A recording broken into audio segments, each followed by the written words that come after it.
আজ আমার ডায়েটের 22তম দিন। মনটা আজ একটু খারাপ, কারণ আমার প্রিয়তমা আমার পাশে নেই। নেই সেই দুষ্টু মিষ্টি দুষ্টামি, নেই সেই হাসি মাখা মুখ। তবু আমার মেয়েটা, আমার ছোট্ট হেল্পিং হ্যান্ড আমার পাশেই রয়েছে। আজকের ঘুমের শিডিউল এলোমেলো হয়েছে, কিন্তু সকাল হয়েছে আমার মতো করেই। 1 কাপ ব্ল্যাক কফি আর একটা বই। বইটা যেন আমাকে বারবার সাহস দেয়, বলে তুই পারবি, শুধু থেমে যাস না। আজকে বারবার মন বলেছে চল একটা দিন ছাড় দে, অন্যরা যা খাচ্ছে তুইও খা। এত কষ্ট করে কি রান্না করা সম্ভব? কিন্তু আমি জানি কমিটমেন্ট মানেই কম্প্রোমাইজ নয়। খাওয়ার রুটিনে ছিল 1 চামচ Apple cider vinegar pink salt দিয়ে, 1 চামচ চিয়া সিডস।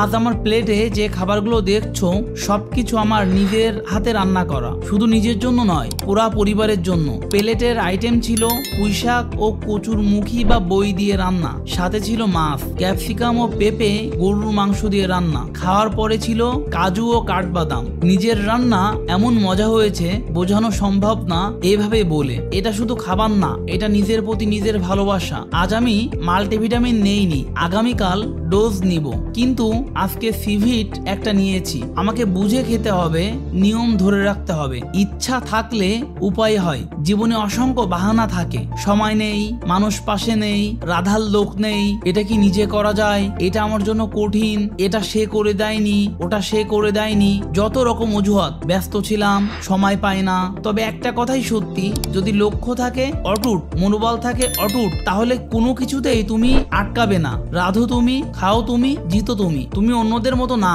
তুমি সেই মানুষ যে নিজের জন্য লড়ে, নিজের জন্য বদলায়, আর একদিন অন্যদের অনুপ্রেরণা হয়। দেখা হবে পরের ভিডিওতে। নিজের প্রতি দায়িত্বশীল থেকো, কারণ জয় হয় সেই মানুষদের যে হেরে যাওয়ার পরও থেমে থাকে না। আল্লাহ হাফেজ।